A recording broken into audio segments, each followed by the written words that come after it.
La educación centrada en tiempos antiguos no favorece el proceso de aprendizaje desarrollador del sujeto. Con este pensamiento se presenta ante ustedes el doctor Gregorio Navarro, quien el día de hoy hará una disertación sobre los procesos educativos. La educación puede ser definida como un proceso complejo, multifactorial, donde la sociedad y el colectivo influyen dentro del proceso de aprendizaje del sujeto.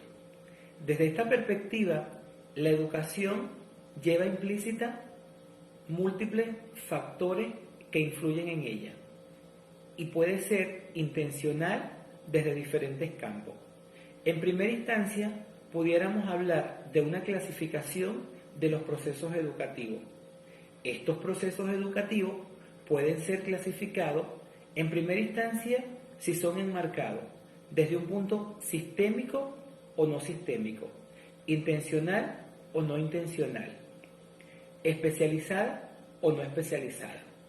Cuando hablamos de procesos educativos especializados y sistémicos, son aquellos llevados a cabo dentro de recintos universitarios o centros educativos, donde se maneja un determinado perfil de egreso y de manera semejante un horario de atención, unos contenidos, una planificación y una programación.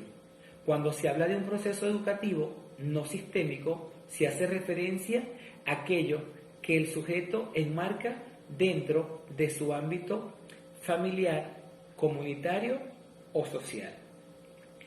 Estos elementos que influyen para la clasificación de los procesos educativos dan pie al enmarcado de los modelos educativos regentes de un determinado país. Es conveniente aclarar que estos modelos educativos corresponden básicamente a unas políticas de Estado que demanda el quehacer dentro de esa nación o país. Estos modelos educativos tienen una trayectoria y desde esa perspectiva influyen de manera directa dentro del sistema educativo a gobernar dentro del Estado o país en el cual se desarrolla. A través del tiempo son múltiples los modelos educativos existentes. Nosotros ahorita pudiéramos hacer el señalamiento de dos que son los más marcados a través del tiempo, como lo es el modelo tradicional y el modelo humanista. ¿En qué consistía un modelo educativo tradicional? En el modelo educativo tradicional se le daba mayor importancia a los contenidos, a la planificación, más no hacia el sujeto. En este caso, el sujeto era un ente pasivo, donde únicamente recibía información y la reproducía posteriormente. Seguidamente, este modelo fue desmontado por una concepción humanista o un modelo humanista que es el que se está llevando a cabo en las mayores partes del mundo. ¿En qué consiste un modelo humanista?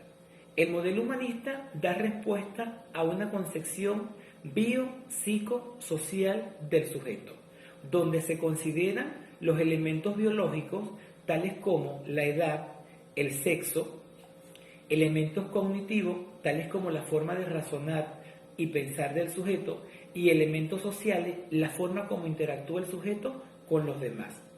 Este encuadre que se tiene de esa concepción biopsicosocial es lo que da paso a la concepción humanista llevada a cabo en los actuales momentos hacia los procesos educativos, puesto que el eje central de todo proceso de educación debe estar protagonizado por el sujeto que aprende. Existen de igual manera unos sistemas educativos. En este caso haremos referencia al sistema educativo venezolano.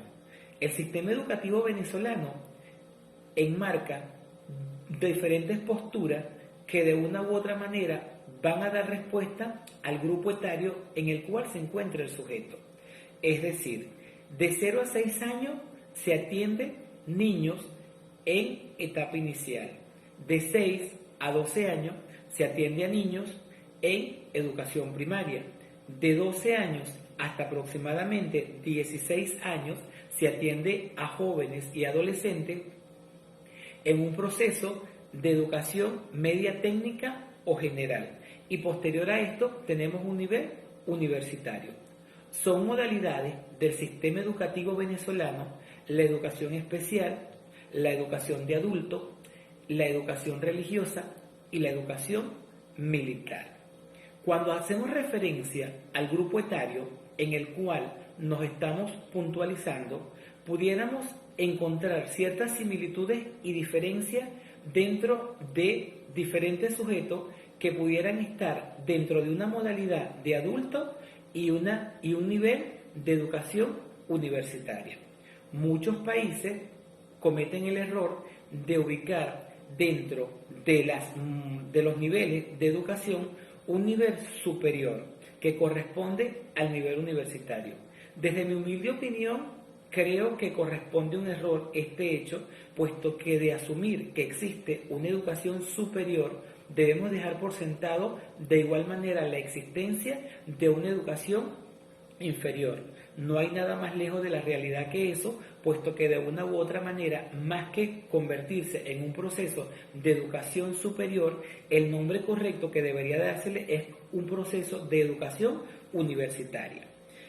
Un ejemplo claro de este hecho implica que la educación de adultos, por lo general, está referida a personas o sujetos que de una u otra manera no se apropiaron en su momento debido de lo que le ofrecía el sistema o el modelo educativo reinante en ese momento y que por una u otra razón llegan a una etapa adulta sin tener un proceso de alfabetización correspondiente. En ese en particular, y haciendo referencia al modelo universitario, surge en este debate un elemento que nosotros debemos considerar. ¿Cuál es la didáctica? ¿Por qué hablamos de didáctica y la asumimos desde un punto de vista de la educación? La didáctica es concebida desde los años 1600 como el arte de enseñar y aprender.